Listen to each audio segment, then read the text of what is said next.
Oh, look at that dead cow.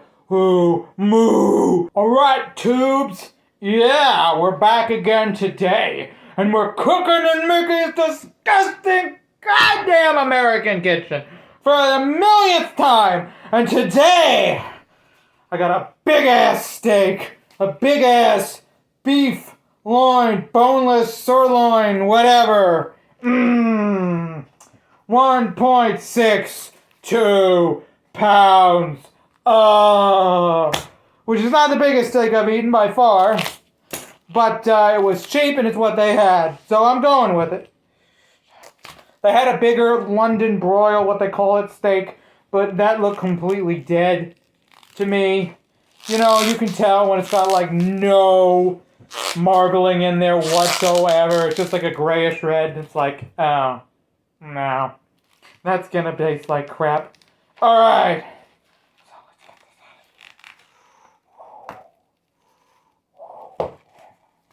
First step, ladies and gentlemen, when you're preparing a steak like this, a cheap steak, a cheap sirloin, first step is to pound the crap out of it.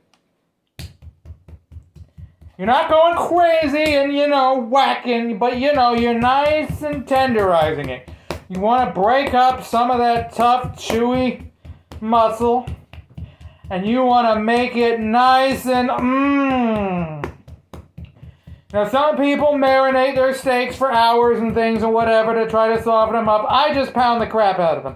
I don't got time for marinating nothing long term. I don't. I'm going to flip it over. I'm going to pound the other side. It's time for some olive oil. I like to put olive oil on each side of the steak, making sure it is nice and slick. Ugh. And I do this.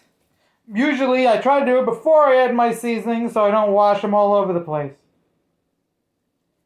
You don't want too much, like I just did, like a fool. It's like completely soggy in it, but you want a nice coating of olive oil. Now, it's time for your spices, because spices make everything nice. We're going to start off with some onion powder, because that's always fun. Actually, correction, I should have started out with some salt. You really want to salt up your steak. Steak is one of those things that really needs to be coated in salt. It doesn't need to be an absolute groundbreaking amount of salt, but you want that surface pretty much have a nice, easy consistency of salt, because you want to make sure that your little steaky poo is good. That's good. Now, we got our onion powder out of the way. We're going to go with garlic powder, because garlic powder is always nice. I like me some garlic powder. I hope you do too. Alright. Now we're going to get some ground black pepper. You can crack pepper, or you can get some ground black pepper and just coat the thing and make sure it is nice and coated. Now we're going to get some oregano, because that's always a fan favorite. Oh, yes. Oregano. And then, of course, why not? Some seasoned salt, which is basically the same thing I just did, but I'm going to add a little bit, because why not? Make it even more unhealthy. And to top it off, we got Chipotle chili, just to give it a little kick. I could have had some cayenne, but I don't want to kill myself royally. I just wanted to be a bit spicy-wicey. A bit of that. Now you're going to flip it on to the other side and do that. But for sake of time and whatever, I'm just going to cut to the cooking. So we got our pan filled with a little bit of oil. And now we're going to put our steak in. Wow, wow, wow, wow. Oh. Now, you want this to cook briefly. Briefly, I'm talking. If you want a rare to medium rare steak, You want that puppy on there no more than like 2 minutes or so on each side, depending on the thickness. So this is the biggest steak, but it's not super thick. So we're going to give it like close to 2 minutes on each side. And after, if I take it out and let it sit, if it still looks a little undercooked, I can put it back on. But the worst thing you can do is overcook it, because you can't reverse overcooking. You can't. It's just not how it works. If you overcook it, it's going to be dry, it's going to be leathery, you're just not going to like it. Alright, let me flip this bad boy.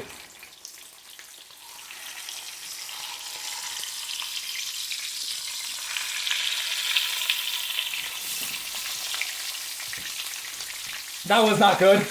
I put a little too much oil into this. Yeah. Not my best idea. I should have put a little less. I don't need this much oil. But, hell, I was in an oily mood. Look at it, tubes. Look at this bad boy right here. Oh, yeah. Fuck. Looks so good. This steak looks fucking good.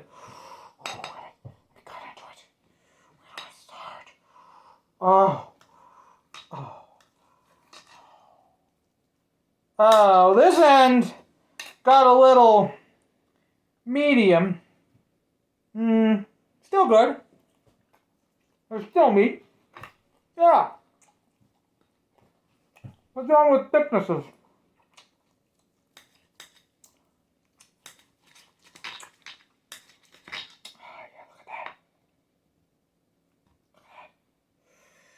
Oh, that looks good.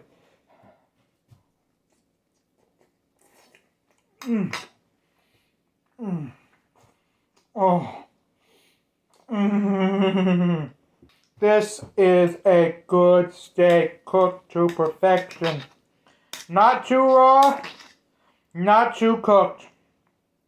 Looks a little darker than it is in person on camera. Yeah, but that is good.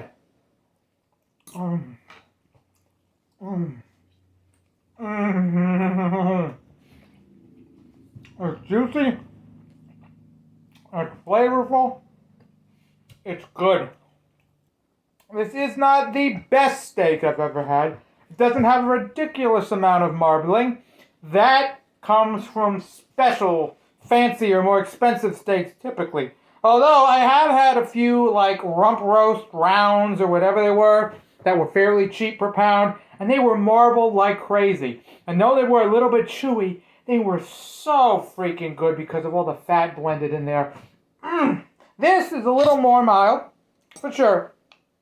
But it is a good steak, tubes. Good fucking steak. Oh, look at that dead cow. Ooh, moo.